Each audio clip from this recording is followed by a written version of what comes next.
You need to leave. Now. What? I'm just having coffee. Manager says you're making people uncomfortable. You're trespassing. I bought this coffee 10 minutes ago. I'm not bothering anyone. Are you leaving or do I need to remove you? You're making a mistake. FBI, Special I don't Agent care Monroe. if you're the president, you're leaving. Officer Craig Bartlett had spent 8 years working for the Seattle Police Department when he made a decision that would end his career and cost the city $5.2 million. At 33 years old, he had enough experience to know what he should and shouldn't do, but he seemed absolutely certain that his own judgment couldn't be wrong. On a regular Tuesday morning at a busy downtown coffee shop, he got a call from a worried manager reporting someone suspicious who didn't seem to belong. The so-called suspicious person turned out to be Special Agent Jennifer Monroe, who had been working for the FBI for 16 years. She was sitting by herself with her laptop and a cup of coffee, getting ready for an upcoming meeting. What Bartlett chose to do after that, refusing to accept her credentials, brushing off what witnesses had to say, and placing her under arrest while dozens of mourning customers looked on, would turn into a perfect example of how racial profiling can wreck both lives and careers.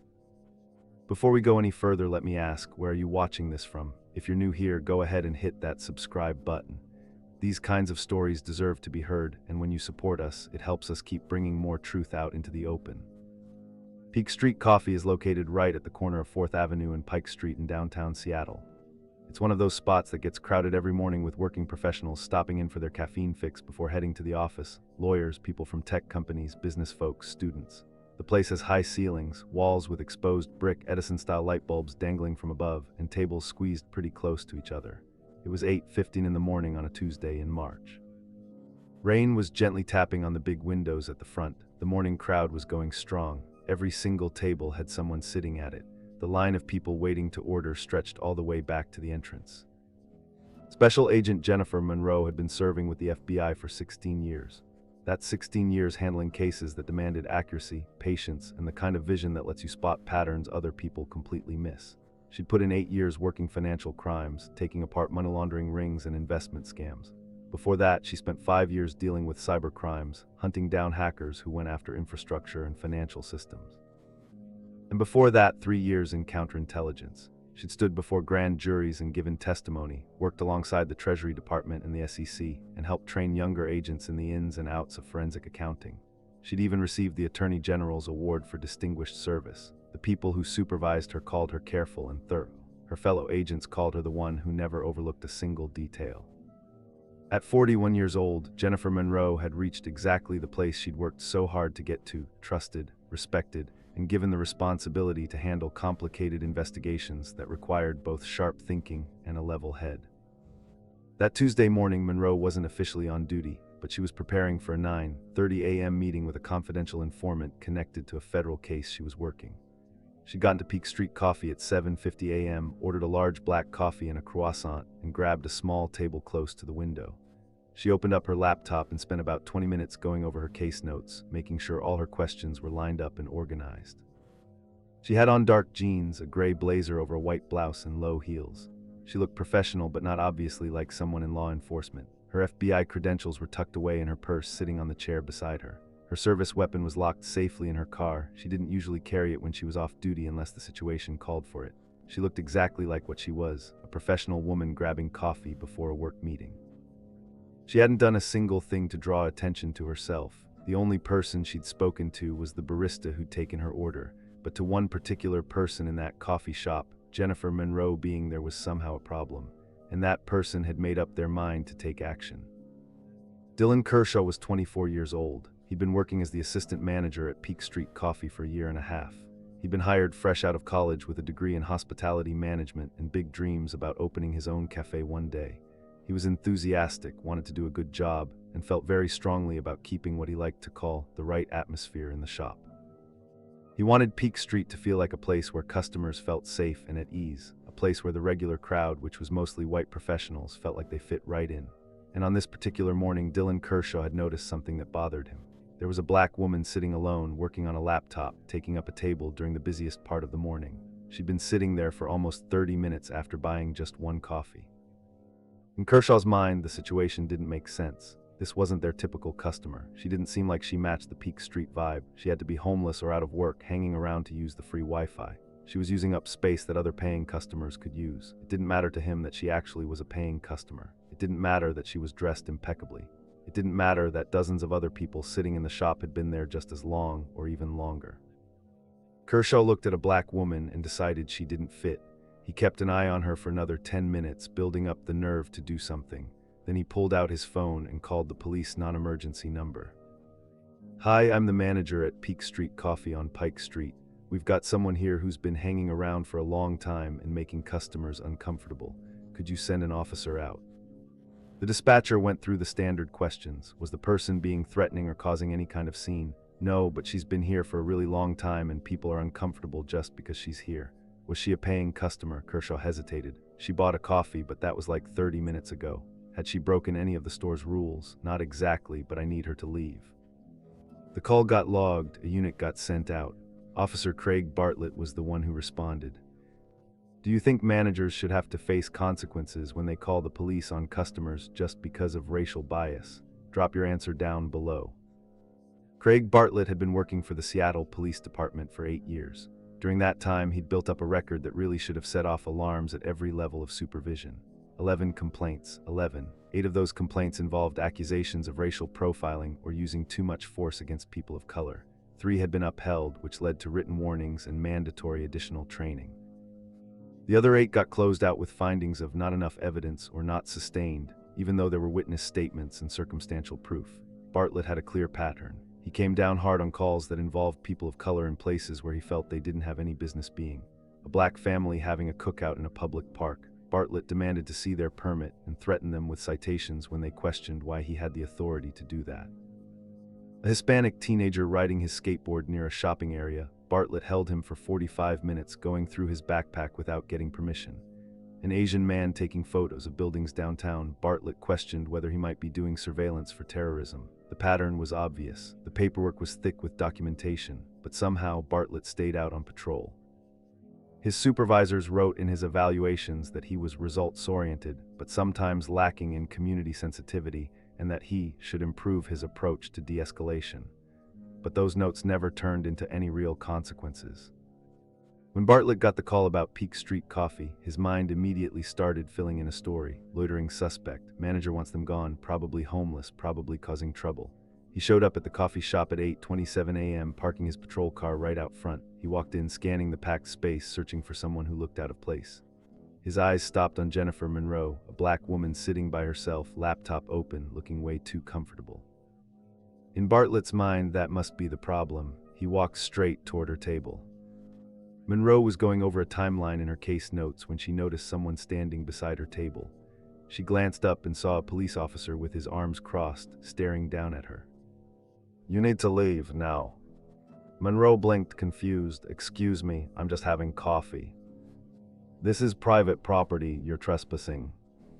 Trespassing, Monroe gestured toward her coffee cup. "I'm a paying customer. I bought this coffee 10 minutes ago."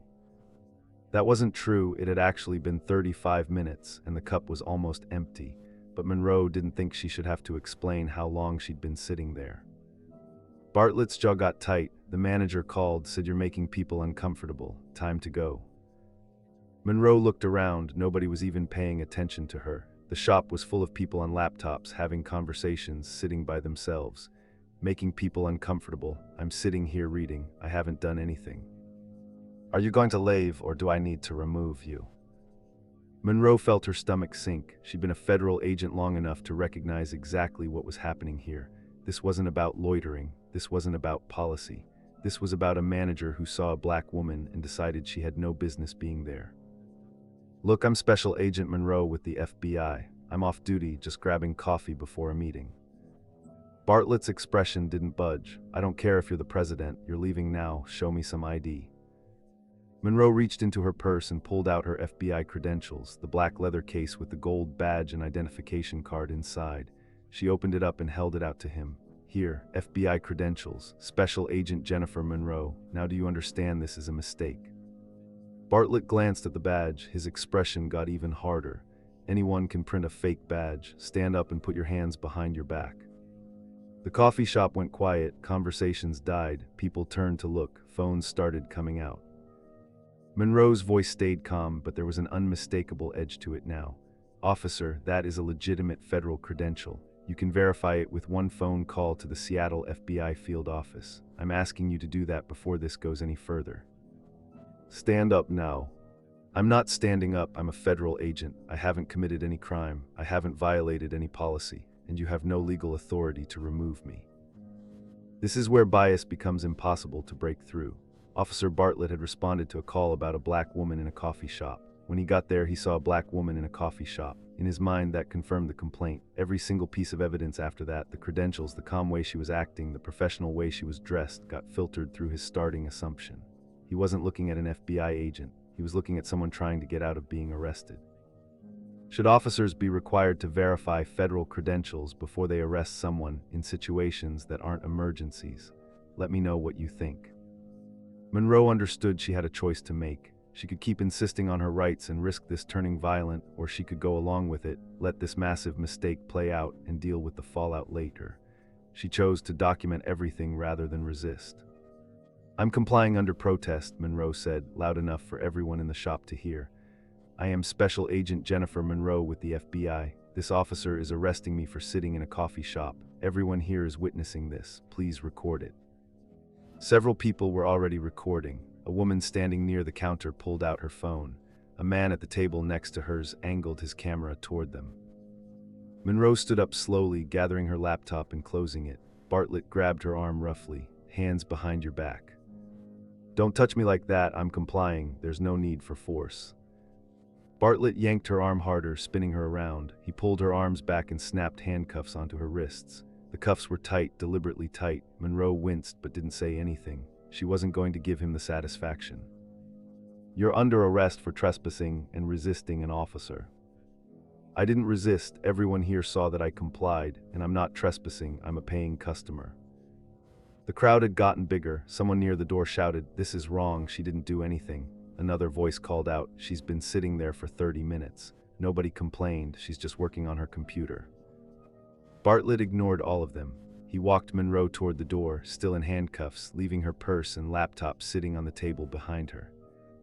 Outside, Monroe saw what she'd expected to see.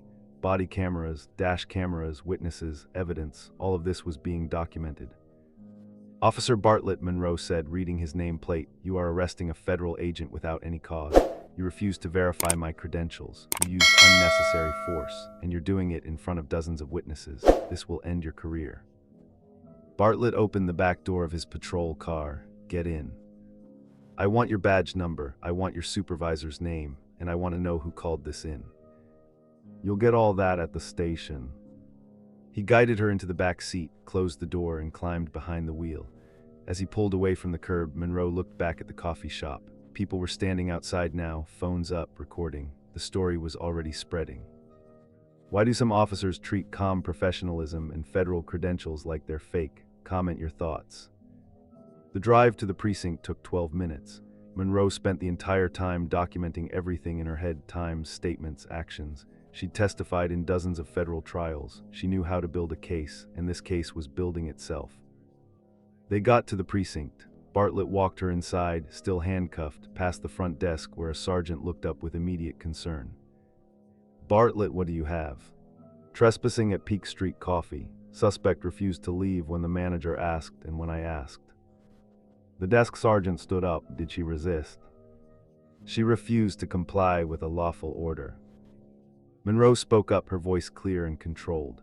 "Sergeant, I'm Special Agent Jennifer Monroe with the FBI. I was sitting in a coffee shop having coffee before a meeting. The manager called police because I'm black. Officer Bartlett arrested me after I showed him my federal credentials, which he dismissed as fake. I complied completely. There was no resistance, and this entire incident is on video from multiple witnesses." The desk sergeant's face went pale. "She showed you FBI credentials." Bartlett pulled the credentials from his pocket and handed them over. "Claims they're real." The sergeant looked at them carefully. The badge, the ID card, the hologram, the seal. Everything about them screamed authentic. "Bartlett, these are real." "They could be fake." "They're real. I've seen enough federal credentials to know." He looked at Monroe. "Ma'am, what's your badge number?" Monroe recited it from memory. The sergeant picked up the phone. "I'm calling the FBI field office right now." The confirmation came back within 3 minutes. "Special Agent Jennifer Monroe, active duty, Financial Crimes Division, 16 years of service. The sergeant hung up and turned to Bartlett, his voice dropping to something cold and dangerous. You arrested an FBI agent for sitting in a coffee shop after she showed you her credentials. The manager said. I don't care what the manager said. You verify before you arrest. That's basic procedure. Take those cuffs off her right now. Bartlett unlocked the handcuffs. Monroe rubbed her wrists. Deep red marks were visible where the metal had dug into her skin. A lieutenant showed up within minutes. Sarah Chan, a 21-year veteran who'd seen plenty of officer mistakes but rarely one this bad. Someone explained what had happened. The desk sergeant gave her a quick briefing. Chan listened, her expression getting darker. Then she turned to Monroe.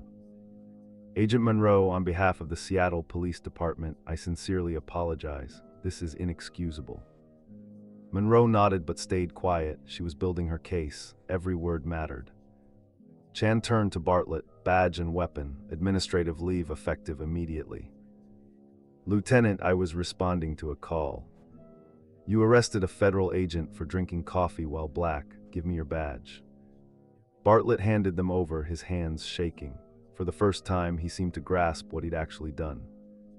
Should officers face automatic termination after they wrongfully arrest federal agents? Drop your answer.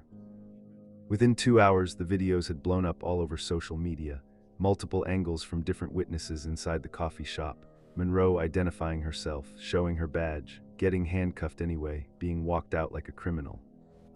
FBI agent arrested in Seattle coffee shop for making people uncomfortable. Federal agent handcuffed after showing credentials to officer who called them fake. Coffee while black trends after FBI agent arrested for sitting in Starbucks-style cafe. The outrage was instant and intense. The FBI put out a formal statement condemning the arrest. The NAACP demanded an investigation. Civil rights groups called for accountability. The manager who'd called 911, Dylan Kershaw, gave a short statement to local media.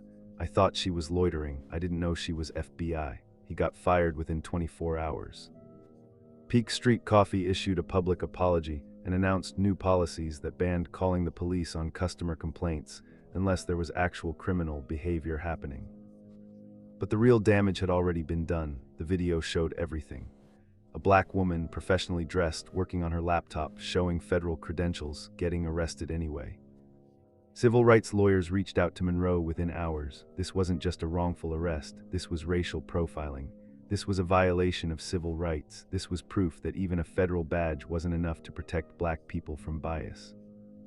The lawsuit named Officer Craig Bartlett, Lieutenant Sarah Chan for failing in her supervisory duties, Dylan Kershaw the manager, Peak Street Coffee, and the Seattle Police Department. The claims were extensive.